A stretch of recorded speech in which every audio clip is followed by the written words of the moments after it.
नैमिषारण्य तीर्थ में सोनकादि 88,000 ऋषियों ने सूत जी भगवान से प्रश्न पूछा है कि प्रभु ये बताइए कि इस काल रूपी महासर्प से बचने के लिए जीवात्मा क्या करे और व्यक्ति का कल्याण कैसे हो सकता है और भगवान के प्रति मन कैसे लग सकता है। कुछ प्रश्न पूछे हैं और ऐसे प्रश्न भी अगर आप पूछते हो तो इसका सीधा सा मतलब है कि आपके पूर्व जन्म के भाग्य का उदय हुआ है। अगर आपके जन्मों जन्मों के भाग्य का उदय होता है तो आप सत्कर्म करते हो, अच्छा कर्म में जाते हो। और पूर्व जन्म के भाग्य का जब उदय होता है तो आप गुरु के पास जाकर कुछ प्रश्न पूछ लेते हो जिज्ञासा के लिए। हाँ, कई लोग तो मंदिर के आगे से निकल जाते हैं, दर्शन नहीं कर पाते हैं। बहुत से लोग तो मंदिर के आगे से निकल जाते हैं, जब तक सेठ का बुलावा नहीं जाता श्याम बाबा का, तब तक भैया यहाँ परिंदा भी पैर नहीं मार सकता है। जैसे वृंदावन में राधा रानी की कृपा के बगैर परिंदा भी पैर नहीं मार सकता है, तो यहाँ कई लोग तो मंदिर के आगे से भी निकल जाए, दर्शन नहीं होता है। क्योंकि भैया उमा कहूँ मैं अनुभव अपना, सत हरि भजन जगत सब सपना, जा पर कृपा श्याम की होई, ता पर कृपा करई सब कोई। तो प्रश्न पूछा, तभी सूत जी भगवान कहते हैं कि जब व्यक्ति के भाग्य का उदय होता है तो जीवात्मा कथा में रुचि होती है, सत्संग में रुचि होती है। और मैं आपको वो कथा सुनाऊंगा, वो चीज सुनाऊंगा जिसको सुनकर राजा परीक्षित की मुक्ति हो गई। जब राजा को श्राप लगा परीक्षित को कि आज से 7वें दिन तुम्हारी मृत्यु होने वाली है, तो राजा ने गंगा के तट पर आसन लगाया और गंगा के तट पर आसन लगाकर कहा म्रियमाण पुरुष को क्या करना चाहिए, जिसकी मृत्यु सन्निकट आए उसको क्या करना चाहिए। तो उस समय सुखदेव जी आए और सुखदेव जी आकर उस आसन पर बैठ गए और राजा सामने हाथ जोड़कर खड़े हैं, प्रणाम किया, दंडवत प्रणाम किया, सामने बैठ गए राजा। और उसी समय देवता अमृत कलश लेकर आए, देवता अमृत कलश लेकर आए और आकर सुखदेव मुनि को प्रणाम किया, शुकाचार्य को प्रणाम किया और प्रणाम कर कर कहा कि सुनो देव, हे गुरुवर, आप एक काम करें क्या कि राजा परीक्षित को ये अमृत पिला दो, राजा अमर हो जाएगा। और जो भागवत रूपी जो अमृत आप हमें पिला दो, हमें भागवत सुना दो, भागवत पिला दो और राजा को ये अमृत पिला दो, राजा भी अमर हो जाएगा और हमको भागवत कथा सुनने को मिल जाएगी। स्वर्ग में सब चीज है लेकिन स्वर्ग में कथा नहीं है, इसलिए स्वर्ग से सब देवता कथा सुनने के लिए इस मृत्यु लोक में आते हैं। जितने भी देवता है सब कथा सुनने के लिए मृत्यु लोक में आते हैं, भगवान की कथा, वहां कथा नहीं है और सब चीज होंगे। तो उस समय सुखदेव जी मुस्कुराने लगे। सुखदेव जी अचानक एक बार तो गुस्से में भी आ गए और मुस्कुराकर कहा, अरे देवताओं, तुम मौत का भी सौदा करने आ गए यार, तुम मृत्यु का भी सौदा करने आ गए। तुम्हारे पास जो अमृत है ना, ये कांच का टुकड़ा है और मेरे पास तो भागवत रूपी परम अमृत है, ये मणि है मेरे पास तो भागवत की, और मणि और कांच की कभी तुलना नहीं हो सकती है, लौट जाओ यहां से तुम। और देवताओं को अभक्त जानकर सुखदेव जी ने भागवत नहीं सुनाई, देवताओं को भागवत नहीं सुनाई सुखदेव जी ने। और राजा परीक्षित की जब 7 दिन में मुक्ति हो गई, अरे तुम्हारा अमृत पीकर ये अमर होगा, मैं कथा सुनाकर अमर करूंगा।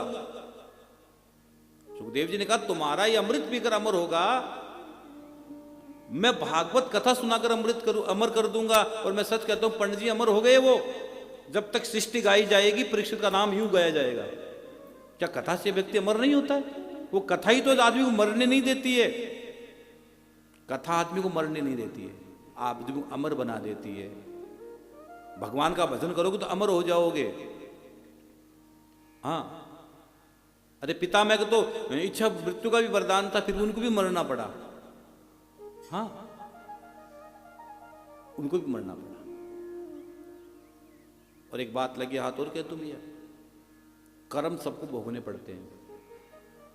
जब भगवान की कृपा हो जाए, इष्ट की कृपा हो जाए, जिस दिन तुम्हारी तलवार की लगनी उस दिन सुई की लग जाएगी। जिस दिन तुम्हारी तलवार की लगनी उस दिन सुई की लग जाएगी, अगर कृपा है, इष्ट है। क्योंकि भगवान भक्त की जो जो विपदा है वो अपने पे ले लेते हैं। भगवान अपने भक्त की विपदा ले लेते हैं। आज भी जगन्नाथ जी में भगवान कई दिन बीमार रहते, बुखार आज भी जगन्नाथ जी को आता है साल में, क्योंकि भक्त की बुखार भगवान ने लिया था।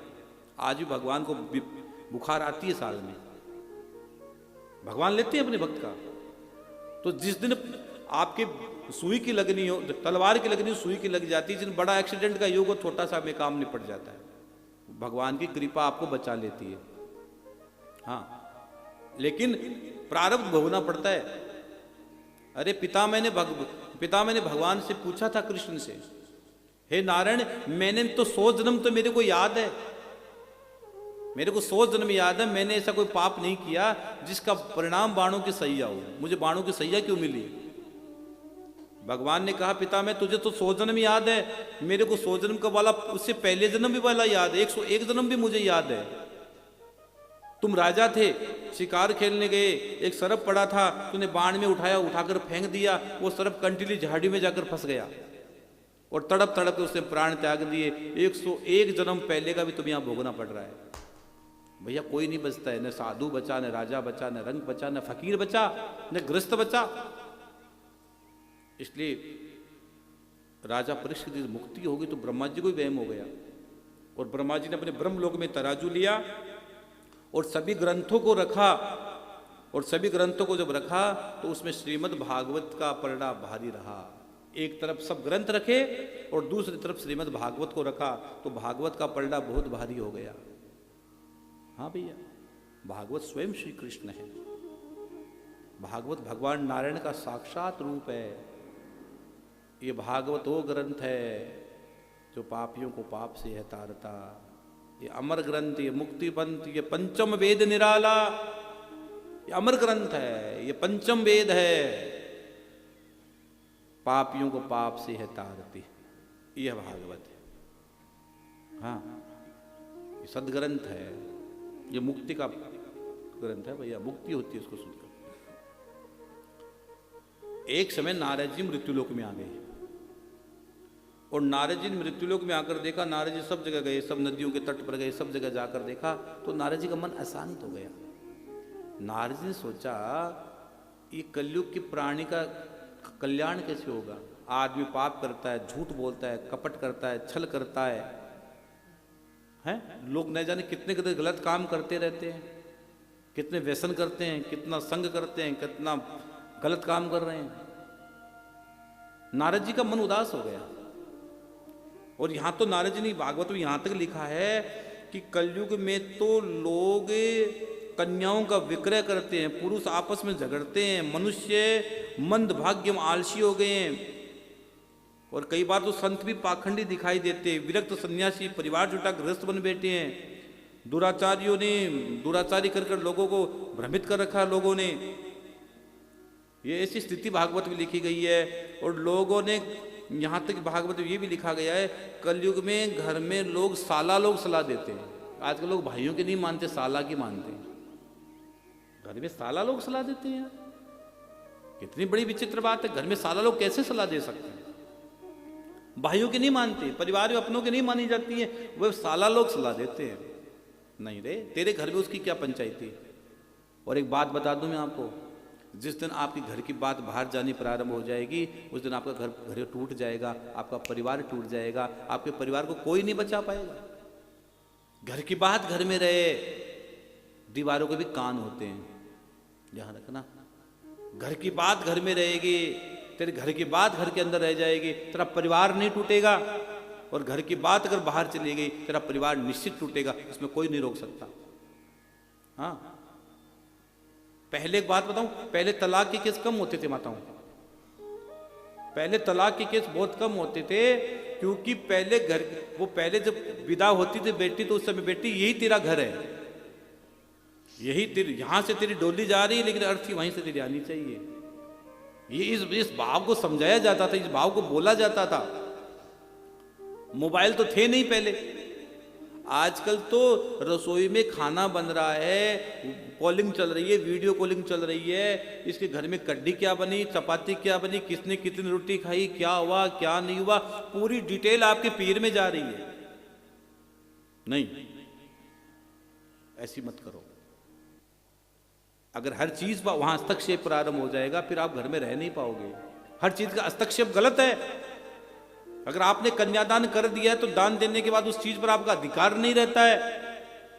लेकिन छोटी छोटी बातें घर की फिर निकलेगी, एक दिन बहुत बड़ी बात हो जाएगी। घर में जब पीर से फोन आए तो बोलना मैं बड़ी खुश हूं, बड़ा आनंद में हूं। कोई बात हो तो तकलीफ हो तो बताइए ना आप। कई बार तकलीफ को हम खुद निमंत्रण देते हैं। हाँ, आपके घर की बात अगर बाहर जाए तो आपको भी तकलीफ होती है, सबको तकलीफ होती है, परिवार के लोगों को तकलीफ होती है, सभी को तकलीफ होती है। इसलिए घर की बात घर में ही रहनी चाहिए। नारद जी यमुना के तट पर पहुंच गए, और जैसे यमुना के तट पर नारद जी पहुंचे तो युवती बैठी थी, जोर जोर से रो रही थी, चिंगाड़ मार मार कर रो रही थी। बहुत सी स्त्रियां उसको धीरज बंधा रही थी कि रुक जाओ बहन, मत रहो मत रहो। और नारद जी ने देखा कि युवती कौन रो रही है, और नारद जी ने सोचा मैं क्या करूं। जब नारद जी उनके पास पहुंचे तो उनके सामने दो बूढ़े अचेतन पड़े थे। दो बूढ़े अचेतन पड़े थे, बहुत सारी स्त्रियां उनको धीरज बंधा रही थी और जोर जोर से रो रही थी। जैसे नारद जी को देखा तो उन्होंने नारद जी को प्रणाम किया। हे देवे महात्मन, हे ऋषिवर, आपको मैं प्रणाम करती हूं। आज आपका दर्शन पाकर मैं धन्य हो गई। और नारद जी का दर्शन जिसको भी हुआ है उसको परमात्मा की प्राप्ति हुई है। नारद जी का दर्शन जिसको भी हुआ है उसको प्रभु मिलन की गारंटी है। नारद जी को प्रणाम किया। नारद जी ने कहा तुम कौन हो, क्यों रो रही हो? दो बूढ़े अचेतन कौन पड़े? ये सब स्त्रियां कौन हैं? ये सब स्त्रियां कौन हैं? तो उन्होंने कहा कि मेरा नाम भक्ति है, मेरा नाम भक्ति है। तू भक्ति होकर तू तो भगवान के हृदय में रहती हो, तुम तो बैकुंठ में रहती हो, तुम यहां क्या कर रही हो, क्यों रो रही हो? और ये सब ये दो कौन है जिसके तुम हिला रही हो डुला रही हो? क्योंकि मेरे दो बेटे हैं, एक का नाम ज्ञान है और एक का नाम वैराग्य है। मेरे दो बेटे, एक का नाम ज्ञान, एक का नाम वैराग्य है। और स्त्रियां कौन है? कि सब गंगादि सब नदियां हैं, गंगादि सब नदियां हैं जो मुझे धीरज बंधा रही है। सब नदियां मुझे धीरज बंधा रही है। अच्छा, तो ये नारद जी ने कहा ये कैसे हो गया कि तू कह, तो आप कह रही हो भक्ति महारानी कि तुम्हारे बेटे हैं दो, बेटे बूढ़े कैसे हो गए? तुम तो युवान लग रही हो, बेटे बूढ़े हो गए कि इसलिए तो रो रही हूं। रोने का कारण तो यही है, मैं संसार की परिक्रमा में निकली तो गुर्जर प्रदेश में जब पहुंची तो मेरे ज्ञान और वैराग्य का और हमारा नाम लेने वाला कोई नहीं मिला। यहां से हम कैसे कैसे करते करते वृंदावन पहुंचे। तो वृंदावन में हम पहुंचे तो भक्ति नृत्य करते वृंदावन में। सुबह 3 बजे रिक्शे वाला भी बोलते राधे राधे। तो वृंदावन के प्रभाव से मैं तो तरुणी हो गई, लेकिन मेरे दो बेटे ज्ञान और वैराग्य का वृद्धत्व नहीं गया। अब मैं क्या करूं बताओ, अब मैं क्या करूं, इसलिए रो रही हूं। नारद जी ने कहा देवी तुम तो भगवान के हृदय में रहती हो, मुक्ति भी तुम्हारी दासी है। जब तक भजन नहीं होगा तब मुक्ति भी मुक्त नहीं हो सकती। और तुम किस लिए रो रही हो, घबराइए मत। तो भक्ति ने कहा कि जब से कलयुग आया है, इस कलयुग ने सभी चीजों का सार खींच लिया, सभी चीजों का सार को उन्होंने नष्ट कर दिया, सभी का सार खींच लिया, सभी का सार नष्ट कर दिया। तब नारद जी ने कहा सुनो देवी, कलयुग में लाखों दोष है, कलयुग में लाखों दोष है, लेकिन कलयुग में सबसे बड़ा गुण है, सबसे बड़ा कोई गुण है तो नाम धन। कलयुग में लाखों दोष है मेरे बहन भाई, लेकिन कलयुग में सबसे बड़ा कोई लाभ का पुण्य का काम है तो भगवान के नाम का धन। नाम कुमारी नानका चढ़ी रहे दिन रैन। जो नाम रूपी धन है, इसलिए देवी घबराओ मत, भगवान का नाम जपो। जो जीवात्मा भगवान का नाम ले लेकर भव से पार हो जाता है, हो गए भव से पार लेकर नाम तेरा। राम नाम अति मीठा, कोई गा के तो देख ले, हो जाते हैं भव से पार, कोई बुला के तो देख ले। नाम धन है, कलयुग का धन, असली धन जो यज्ञ से प्राप्त होता था, जो और चीजों से प्राप्त होता था युगों युगों में, वो केवल नाम से और दान से प्राप्त हो जाता है। कलयुग की खासियत है ये। और सुनो देवी, सुनो क्या कि इसलिए मैं बार बार कहता हूं भज गोविंदम भज गोविंदम। मैंने बार बार कथाओं में जिक्र किया है कि भगवान का भजन करते रहो, भजन करते रहो, भजन करते रहो, भजन से सब कुछ हो जाएगा। आज का आदमी भोजन तो करता है लेकिन भजन नहीं करता है। भोजन में तो खूब होशियार है, राम नाम में आलसी, खाने में होशियार। राम नाम में तो आलसी है। तेरे ज्ञान और वैराग्य को दोनों में तरुण कर दूंगा, दोनों को मैं पुष्ट कर दूंगा, इसमें किसी प्रकार का संशय नहीं है। दोनों को मैं पुष्ट कर दूंगा। तो नारद जी ने कहा ठीक है। और उसी समय कथा में लिखा गया है नारद जी दोनों को उठाने लगे, जगाने लगे, ज्ञान और वैराग्य को, कि खड़े हो भैया, खड़े हो जाओ। नाना प्रकार के ग्रंथ सुनाए, नाना प्रकार के ग्रंथ सुनाए, नहीं उठे। फिर उनको उठाने का प्रयास किया गया, ज्ञान और वैराग्य जमवाई लेकर वापस हो जाते। नारद जी सोचा मैं क्या करूं। अब नारद जी भी अंदर से हिल गए कि मैंने संकल्प तो ले लिया लेकिन मैं करूं तो करूं क्या।